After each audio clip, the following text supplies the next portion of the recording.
lightning up here now!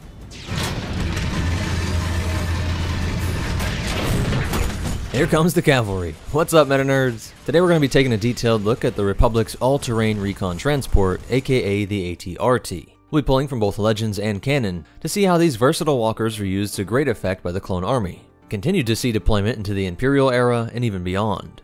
The All-Terrain Reconnaissance Transport, Republic Scout Walker, or All-Terrain Recon Transport, known simply as the AT-RT, was the bipedal walker striding off the assembly line at Kuat Drive Yards, the main source of all the Republic's ground vehicles. Part of their lauded all-terrain line, the AT-RT is a single-man vehicle that cost anywhere between 8,000 and 20,000 credits, and stood a mere 3.4 meters in height. At only 1.5 Wookiees tall, it was one of the smallest walkers to ever stomp off a Kuat. But as a wise Muppet once said, "Size matters not." Because although it's not as imposing as the AT-TE or even the AT-AP, what it lacks in intimidation, it more than makes up for in speed and maneuverability. Able to reach top speeds of 75 km per hour, or roughly 46 miles per hour, this thing can not just walk like its bigger brothers, but full-on sprint into combat, leaping over explosions, tough terrain, and even evading blaster bolts being fired from across the battlefront.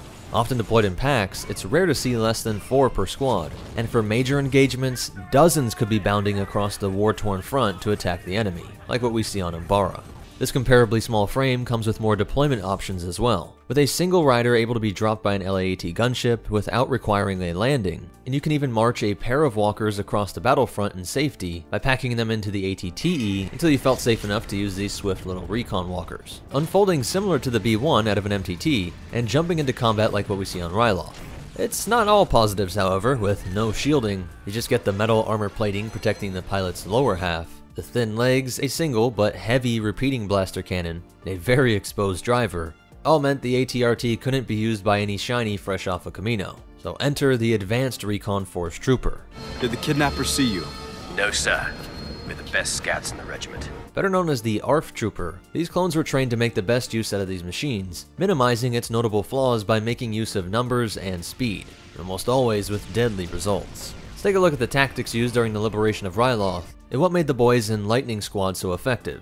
Descending from an AT-TE by order of Jedi General Mace Windu, at least 5 Scout Walkers came barreling to the rescue after the droid army pinned down the clones' heavy walkers on this narrow path. Led by Windu and Commander Pons, the Scout Walkers used their incredible agility to close the gap between themselves and the enemy's several AATs in a remarkably quick time, dodging bolts and leaping clear over explosions. All the training the ARFs received on those augmented reality battlefronts in the bowels of Camino really paid off when a trooper was able to throw a thermal detonator right below the main barrel of the Separatist tank. After thinning the herd, the rest of the squads surrounding the remaining tanks were incredibly precise in their aim, targeting the tank's weakness and blasting them to scrap. We also see how accurate the main gun of the walker is, with Mace able to decapitate the droid commander. Although designed to take on infantry, the main gun of the AT-RT was an extreme threat to larger vehicles when multiple walkers could focus their fire.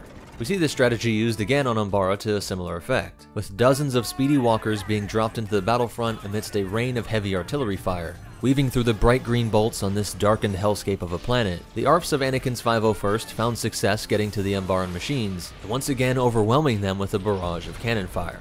These light walkers were also perfect for urban missions, as seen during the Battle of Kyros, with the 501st galloping into battle atop their walkers, blasting droids through the more settled villages once inhabited by the Togruta. Backing up the even faster BARC speeder bikes, the recon walkers made short work of the droids along the way. The walkers were then used by Anakin and Ahsoka to quickly survey the surrounding area for bombs planted by slaver Darth Stanar, and it's in this search that we get a good look at the sensor system on the main viewing screen of the walker's console. This is a scout vehicle, first and foremost after all, so a state-of-the-art sensor system was a must. Thanks to the sprinting capability of these walkers, Anakin and Ahsoka were able to stop any more damage from being done by the Zygerian scum. Racing back to assist Obi-Wan, we get a great example of all the power in those legs. Anakin and his Padawan launched themselves into the air atop their walkers to get close to the escaping ship. This burst gave them enough distance to be able to summon the Force and finish off this maneuver and land on Dinar's ship, leading to some aggressive negotiations. Where are they? It should be noted how some squads customized their rides similar to their armor, with the 501st painting their mounts blue, bearing the name of their legion, and with Razor and Stack of Lightning Squadron painting theirs with Arabic letters B, E, and A. Despite all my digging, I couldn't find any specific meaning. We'll just have to email Filoni to get to the bottom of this. Let me pause to thank BetterHelp for sponsoring this video. BetterHelp is the world's largest therapy service, and it's 100% online. With BetterHelp, you can tap into their network of over 25,000 licensed and experienced therapists that can help you with a wide range of issues. To get started, you just answer a few questions about your needs and preferences when it comes to therapy. That way, BetterHelp can match you with the right therapist from their network. Then you can talk to your therapist however you feel comfortable, whether it's through chat, text, or a video or phone call. You can message your therapist at any time and schedule therapy sessions when it's convenient for you.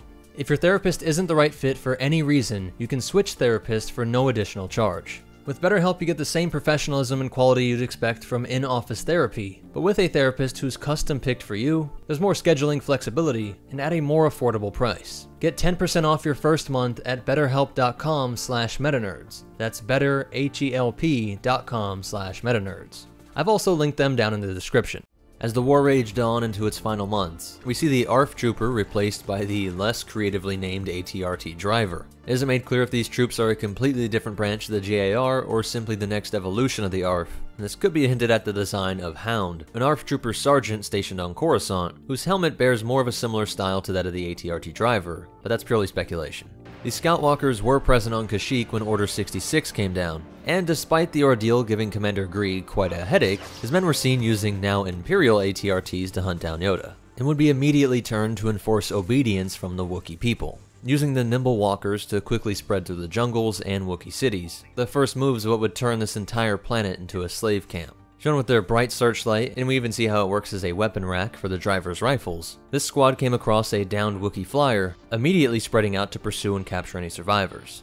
Even though the Empire was known to dismantle and quickly replace the Republic's war machines, it did hang on to the ATRT. Legends has it that a few of these walkers were used during Operation Nightfall, with some even being left behind to guard the ravaged temple in case of any Jedi return. The clones of Lightning Squad, now Stormtroopers, were also allowed to continue use of their walkers. Many were even used as policing vehicles, at least according to former Imperial, now Rebel, and totally not with a fake beard, Crix Madine. Eventually, the Empire did phase this nimble vehicle out of the frontline combat role, in favor of the ATDP and ATST.